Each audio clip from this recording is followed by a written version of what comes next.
Next উপপাদ্য চলে এসেছি। এই উপপাদ্য হচ্ছে তোমাদের পিথাগোরাস উপপাদ্য।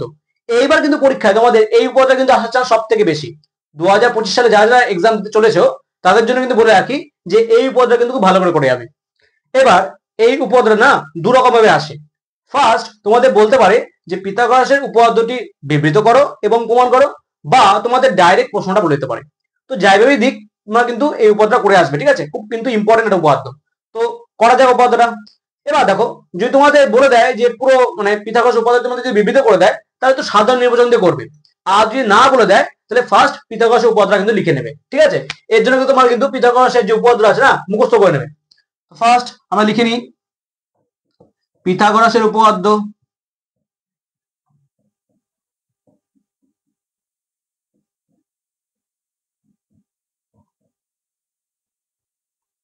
কি হবে? যে কোনো সমকোণী ত্রিভুজের অতিভুজের ওপর অঙ্কিত যে কোনো সমকোণী ত্রিভুজের অতিভুজের ওপর অঙ্কিত বর্গক্ষেত্রের ক্ষেত্রফল অপর দুই বাহুর ওপর অঙ্কিত বর্গক্ষেত্রের ক্ষেত্রফলের সমষ্টির সমান হবে, ঠিক আছে? তাহলে এইটা হচ্ছে গিয়ে পিথাগোরাসের উপপাদ্য, যে কোনো সমকোণী ত্রিভুজের অতিভুজের ওপর বর্গক্ষেত্রের ক্ষেত্রফল অপর দুই বাহুর ওপর অঙ্কিত মানে অপর দুই বাহুর উপর অঙ্কিত বর্গক্ষেত্রের ক্ষেত্রফলের সমষ্টির সমান হবে। এটা কিন্তু পিথাগোরাস বলে গেছে, ঠিক আছে? তো তোমাদের যদি এই পুরোটা যদি বলে দেয় তাহলে ফার্স্ট এখানে লিখবে সাধারণ নির্বাচন, তারপরে চিত্ত। আর তোমার যদি বলে যে পিথাগোরাসের উপপাদ্যটাই বিবৃত করতে, তাহলে কিন্তু ফার্স্ট পিথাগোরাসের উপপাদ্য লিখে নেবে, ঠিক আছে? কারণ এইটুকুর জন্য তোমাদের কত নম্বর থাকবে? 2 মার্কস, ঠিক আছে? আর যে প্রমাণটা যে আছে না, এই প্রমাণের জন্য থাকবে 3 মার্কস। এটা কিন্তু খুব সুন্দর করে তোমার কিন্তু মুখস্থ করে যাবে। এবার আমরা কি জানি সাধারণ নির্বাচনের পর কি হয়? আমাদের চিত্ত। তাহলে চিত্তটা অঙ্কন করি। দেখো, চিত্ত আমরা কিন্তু এটা পরে করবো, ঠিক আছে? কি বলেছে আমাদের? একটা সমকোণী ত্রিভুজ, তাহলে একটা সমকোণী ত্রিভুজ অঙ্কন করো। তাহলে সমকোণী ত্রিভুজ কিরকম হয়? এরকম হয়, যার একটা কোণ কি হয়? 90 ডিগ্রি। তো নাম দিয়ে দাও এ বি সি, ঠিক আছে? যেখানে বি হচ্ছে কি আমার 90 ডিগ্রি। বলেছে কি সমকোণী ত্রিভুজের অতিভুজের উপর অঙ্কিত বর্গক্ষেত্রের ক্ষেত্রফল অপর দুই বাহুর উপর বর্গক্ষেত্রের ক্ষেত্রফলের সমষ্টি সমান হয়। এবার এইখানে যে আমাদের যে পুরো উপপাদ্যটা বলেছে না, সেটা কিন্তু আমরা সম্পূর্ণ আঁকবো না। কেন? দেখো তোমাদের আমি সাইডে বুঝিয়ে দিচ্ছি। অ্যাকচুয়ালি ছবিটা এরকম হয় যে এই একটা আমার সমকোণী ত্রিভুজ, এবার এর উপরে আমাকে একটা বর্গক্ষেত্র অঙ্কন করতে হবে। বর্গক্ষেত্র মানে জানো, যার চারটে বাহু সমান হয়, ঠিক আছে? এখানে হয়তো আমার একটু বেঁকে গেল, মানে যদি এই যে আমার যে অতিভুজটা আছে না, যদি এই অতিভুজটা তোমার যদি 5 সেন্টিমিটার হয়, তাহলে মাথায় রাখবে এটাও 5 হবে, এটাও 5 হবে, এটাও 5 হবে, ঠিক আছে? এবার বলেছে কি এই যে বর্গক্ষেত্র আমি অঙ্কন করলাম, এর যে ক্ষেত্রফল, যে এর যে এরিয়াটা আছে, এর এরিয়াটা কি হবে?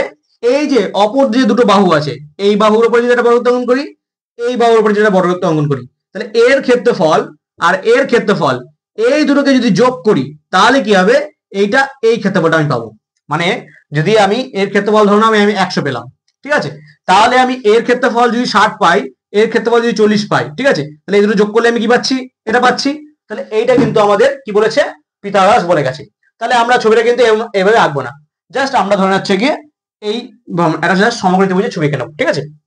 কেন? দেখো, বর্গক্ষেত্রের ক্ষেত্রফল আমরা কি জানি? বাহু গুণ বাহু মানে বাহু স্কোয়ার। আমি তো এখানে একটা বাহু পাচ্ছি এসি, তাই তো? তাহলে আমার আলাদা করে বর্গক্ষেত্র অঙ্কন করতে হবে না, শুধুমাত্র আমার একটা ত্রিভুজ আঁকলেই হবে, ঠিক আছে? তাহলে আমি এই ছবিটা মুছে দিচ্ছি। এবার আমরা জানি সাধারণ নির্বাচন চিত্রের পর কি হয়? বিশেষ নির্বাচন। তাহলে এখানে বিশেষ নির্বাচনটা লিখে নাও।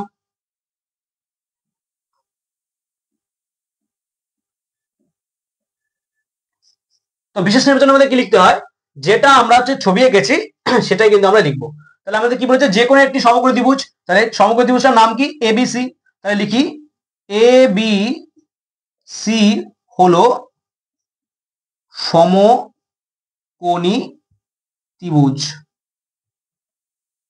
ওকে, এবং দেখো এরপরে কি বলেছে, যে সমকোণী ত্রিভুজের ওপর অঙ্কিত বর্গক্ষেত্রের ক্ষেত্রফল অপর বাহুর ওপর অঙ্কিত বর্গক্ষেত্রের ক্ষেত্রফলের সমষ্টি সমান হবে কিনা, এটা তো আমাদের প্রমাণ করতে বলেছে। তাহলে প্রমাণটা আমরা প্রামাণ্য বিষয়ে লিখি।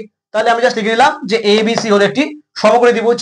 আচ্ছা, এখানে জাস্ট একটা জিনিস মেনশন করে দেবে যে কোণটা এখানে 90 ডিগ্রি কোণ। ঠিক আছে, দেখো এখানে আমার তিনটে কোণ আছে, এ কোণ, সি কোণ, বি কোণ, তাই তো? তাহলে মাথায় রাখবে বি হচ্ছে কেমন 90 ডিগ্রি, তাহলে লিখে দেবে যার বি হলো সমকোণ, মানে বি কোণটা হলো সমকোণ। সমকোণ মানে কত হয়, 90 ডিগ্রি। ব্যাস, এইটুকুনি হচ্ছে কি আমাদের বিশেষ নির্বাচন। এবার যেইটুকুনি আমি লিখলাম না, সেটা আমি কি লিখবো, সেটা আমি লিখবো হচ্ছে গিয়ে প্রামাণ্য বিষয়। তাহলে এরপরে হচ্ছে গিয়ে প্রামাণ্য বিষয়।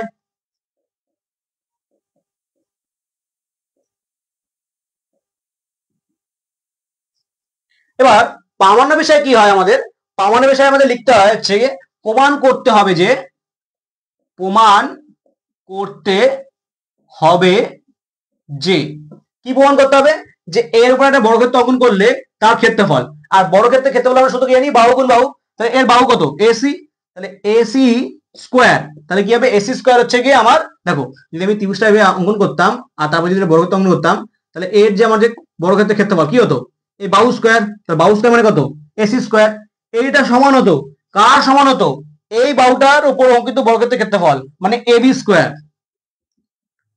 আর এই এখানে তো একটা বর্গক্ষেত্র অঙ্কন করলে মানে বিসি স্কোয়ার, এদের যোগফলের সমান হতো, তাই তো? তাহলে প্রমাণ করতে হবে আমাকে কি, যে অতিভুজের স্কোয়ার ইকুয়াল টু এবি মানে এখানে ধরলাম লম্ব, লম্ব স্কোয়ার, বিসি মানে ভূমি, ভূমি স্কোয়ার। এটা কিন্তু আমাকে প্রমাণ করতে হবে। ঠিক আছে, তাহলে এটা হচ্ছে কি আমাদের প্রামাণ্য বিষয়। এবার লাস্ট যেটা, সেটা হচ্ছে কি আমাদের প্রমাণ। এবার মাথায় রাখবে, প্রমাণ করা হয় কিন্তু আরেকটা জিনিস করতে লাগে, সেটা হচ্ছে অঙ্কন। আগের যে উপদ্রব করেছিলাম সেখানে কিন্তু আমাদের অঙ্কন করতে লাগেনি, তাই তো? মানে আগে একটা উপদ্রব করেছিলাম যেখানে আমাদের অঙ্কন করতে লাগেনি, চতুর্ভুজের যে আমরা উপদ্রব করেছিলাম। কিন্তু মাথায় রাখবে, ম্যাক্সিমাম উপদ্রব কিন্তু আমাদের অঙ্কন করতে লাগবে। কখন করতে লাগবে, যখন দেখবো যে আমার দুটো ত্রিভুজ নেই। দেখো এখানে আমি দেখতে পাচ্ছি একটা ত্রিভুজ আছে, আর একটা ত্রিভুজ দিয়ে কিন্তু কোনো উপপাদ্য প্রমাণ করা যায় না। তাহলে এখানে আমার আটা ত্রিভুজ বানাতে হবে। তাহলে যদি আমি এইখান থেকে, এই বি থেকে যদি আমি একটা অতিভুজের একটা লম্ব অঙ্কন করে দিই, তাহলে কি হবে, দেখো আমার এই 1 2 আর গোটা একটা তিনটে ত্রিভুজ পেয়ে যাবো, তাই তো? তো আমি তিনটে ত্রিভুজ পেয়ে গেলে বা দুটো ত্রিভুজ পেয়ে গেলে ত্রিভুজের সদৃশ্যতার যে আমাদের যে উপপাদ্যটা আছে সেখান থেকে কিন্তু আমি এটা প্রমাণ করতে পারবো। সদৃশ্যতার উপপাদ্যটা কিন্তু আমি আগের দিন করে দিয়েছিলাম, যারা দেখোনি তারা কিন্তু উপরে আই বাটনের লিঙ্ক আছে, সেখান থেকে দেখে নেবে। ঠিক আছে, তো ব্যাস, এবার আমি লিখে নিই তাহলে। আচ্ছা, বি দিয়ে এটা লম্ব অঙ্কন করলাম, এখানে একটা বিন্দু দিয়ে টাচ করলো, সেটার নাম কি, দিয়ে দিলাম ডি। আমি বলতে পারি অঙ্কনে, তাই আমি কি বলতে পারি, বি সমকৌণিক বিন্দু দিয়ে অতিভুজের নাম কি, এসি। অতিভুজ এসি ওপর বিডি লম্ব অঙ্কন করলাম, বিডি লম্ব অঙ্কন করলাম। বুঝা গেল? তাহলে আমি কি লিখলাম, যে বি সমকোণিক বিন্দু দিয়ে অতিভুজের ওপর বিডি লম্ব অঙ্কন করলাম। এবার এটাকে আমি সমকোণিক বিন্দু কেন বললাম, মাথায় রাখবে যেইখানটায় আমার হচ্ছে কি কোনো একটা অতিভুজের কোনো একটা ত্রিভুজের যেই বিন্দুতে আমার হচ্ছে 90 ডিগ্রি ফর্ম করছে, মানে যেইখানটা আমার 90 ডিগ্রি ফর্ম করছে, সেই যে তোমার যে পয়েন্ট আছে না, সেই পয়েন্টটাকে আমরা কি বলি, সমকোণিক বিন্দু বলি। তাই জন্য কিন্তু নাম দিলাম সমকোণিক বিন্দু। ঠিক আছে, এটা মাথায় রাখবে। তাহলে বি সমকোণিক বিন্দু দিয়ে অতিভুজের ওপর, মানে অতিভুজ এসির ওপর আমরা বিডি লম্ব অঙ্কন করলাম। তাহলে এই পর্যন্ত কিন্তু আমার উপপাদ্যের হাফ হয়ে গেল। এবার বাকি রয়ে গেল কি, প্রমাণ। তো প্রমাণটা আমি মুছে করাচ্ছি। নেক্সট, এবার আমরা কিন্তু প্রমাণটা করব। তো প্রমাণটা করার আগে আমি একটু ছবিটা এঁকে নিই আবার। তাহলে এইটা হচ্ছে কি আমাদের ছবি, যার নাম হচ্ছে কি এ বি সি। তাহলে এখানে একটা লম্ব ছিল যার নাম হচ্ছে কি বিডি। ঠিক আছে, তাহলে এটা কিন্তু আমাদের ছবি ছিল। এবার আমরা প্রমাণটা করব। তো প্রমাণটা কিন্তু আমরা ত্রিভুজের যে সদৃশ্যতা যে তোমার হচ্ছে গিয়ে সূত্রটা আছে সেটা দিয়ে করবো কিন্তু। ঠিক আছে, তো সদৃশ্যতার যে উপপাদ্যটা আছে সেটা কিন্তু আমি আগের দিন করেছিলাম। ঠিক আছে, তো দেখতে পাচ্ছ এখানে তিনটে ত্রিভুজ তৈরি হচ্ছে, এই একটা ছোট ত্রিভুজ, এই একটা ছোট ত্রিভুজ, আর একটা গোটা বড় ত্রিভুজ আছে। তাহলে এই দুটো ছোট ত্রিভুজ কিন্তু পরস্পর সদৃশ্য, প্লাস কি বড় ত্রিভুজের সঙ্গে সদৃশ্য। তাহলে আমি বলতে পারি ত্রিভুজ, ছোট ত্রিভুজের নাম কি এবিডি এবং ত্রিভুজ বড় ত্রিভুজের নাম কি এবিসি সদৃশ্য। ঠিক আছে, তো এবার আমি ছবিগুলো একটা আলাদা করে এঁকে নিই, তাহলে আমাদের বুঝতে সুবিধা হবে। ধরো এই হচ্ছে আমাদের ত্রিভুজ এবিসি, আর এই ছোট ত্রিভুজটা আমি আঁকি। এই হচ্ছে গিয়ে আমাদের ছোট ত্রিভুজ। দেখো ছোট ত্রিভুজের লম্ব কোনটা? বিডি, তো লিখে নাও বিডি, আর একটা বাহু আছে যার নাম হচ্ছে গিয়ে এ। ভালো করে দেখবে এই দুটো ত্রিভুজের মধ্যে কমন যে কোণটা আছে সেটা তোমার বি তো আছেই, এছাড়া একটা কোনটা আছে তোমার হচ্ছে গিয়ে এ। ঠিক আছে, তাহলে এই এ কোণের রেসপেক্টে করবো। বলে স্যার বি কোণের রেসপেক্টে কেন করছি না? দেখো এই ত্রিভুজের যে আমার যে বি কোণটা যে আছে না, এটা অর্ধেক আছে, ঠিক আছে, পুরোটা কিন্তু নেই, কারণ এখানে আমি লম্ব অঙ্কন করে দিয়েছিলাম, তাই জন্য কিন্তু বি কোণের সাপেক্ষে করতে পারবো না। আর এ তো ডি তো এর মধ্যে নেই, তাই তো, ডি কোণের সাপেক্ষে করতে পারবো না। তাহলে যে কোণটা পুরোপুরি আছে এ কোণ, এ কোণের সাপেক্ষে কিন্তু আমাকে করতে লাগবে। তাহলে ভালোভাবে বুঝবে যে এইটা 90 ডিগ্রি, আর এইখানে দেখো আমার হচ্ছে গিয়ে এইটা 90 ডিগ্রি, তাই তো, এই বি লম্ব অঙ্কন করেছে, তাহলে নিশ্চয়ই আমার 90 ডিগ্রি হবে। তাহলে এইটা 90 ডিগ্রি, তাহলে এইটা কিন্তু আমার অতিভুজ। আর এই ত্রিভুজের অতিভুজ কোণটা আমার এসি, এই ত্রিভুজের অতিভুজ কোণটা আমার এবি। ঠিক আছে, এইটুকুনি ক্লিয়ার। এবার এই এ কোণের রেসপেক্টে আমার লম্ব কোণটা হবে বিসি, ভূমি কোণটা হবে এবি। সেম ভাবে এ কোণের রেসপেক্টে আমার লম্ব হবে যে বিডি, আর ভূমি কোণটা হবে আমার এডি। তাহলে আমি বলতে পারি এই ত্রিভুজের অতিভুজ যার নাম হচ্ছে গিয়ে এ বি বাই এই ত্রিভুজের অতিভুজ কোণটা আমার এসি ইকুয়াল টু এই ত্রিভুজের ভূমি কোণটা তোমার হচ্ছে, আচ্ছা ফার্স্টে এইটা দিয়ে করছিলাম, তাই তো, এই ত্রিভুজের এ বি, এই ত্রিভুজের এসি, তাহলে এই ত্রিভুজের ভূমি কোণটা হবে আমার এডি, আর এই ত্রিভুজের ভূমি কোণটা হবে আমার এবি। বুঝা গেল? ভালো করে বুঝছো আবার যে এই ত্রিভুজের আমি অতিভুজ লিখলাম, এই ছোট ত্রিভুজের অতিভুজ লিখলাম বাই বড় ত্রিভুজের অতিভুজ, দুটো সমান হবে, তাই তো, কারণ আমরা জানি দুটো ত্রিভুজ হচ্ছে কি সদৃশ্য। সেম ভাবে এই ত্রিভুজের ভূমি এডি বাই এই ত্রিভুজের ভূমি এবি, ঠিক আছে, দুটো সমান হবে। এবার তোমাদের মাথায় প্রশ্ন আসতে পারে যে আপনি অতিভুজ আর ভূমি করলেন, লম্ব কেন করলেন না? লম্বটা তো দরকার নেই, ঠিক আছে, লম্বটা আমাদের প্রমাণ করতে লাগবে না, এই জন্য কিন্তু করলাম না। তো মাথায় রাখবে অতিভুজ ভূমি আমাদের নিয়ে কাজ করতে লাগবে। তো কোনো করে গুণ করে দাও, তাহলে কি পাচ্ছি আমি? A B square equal to AC গুণ এডি। এটা হচ্ছে কি আমার 1 নম্বর সমীকরণ।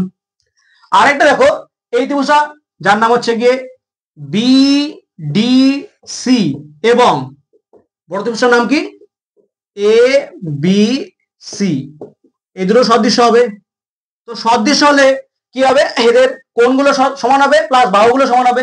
তো আমি আলাদা করে লিখে নিই, তাহলে এই হচ্ছে কি আমার ত্রিভুজ এ বি সি, আর এই ত্রিভুজটা এখানে, ঠিক আছে, মানে এই ত্রিভুজটা হচ্ছে কি সমকোণী ত্রিভুজের আকারে আঁকলাম। তাহলে দেখো এই ত্রিভুজটার নাম কি বিডি, তাহলে আমার এই বিডিটা হচ্ছে লম্ব, আর হচ্ছে গিয়ে সি হচ্ছে গিয়ে আমার একটা বাহু। এবার ভালোভাবে বুঝবে যে এখানে কিন্তু এবার আমার সি কোণটা দেখো দুটোনের মানে দুটো ত্রিভুজের কিন্তু সমান আছে, তাই তো, তাহলে এবার আমি সি কোণের রেসপেক্টে করব।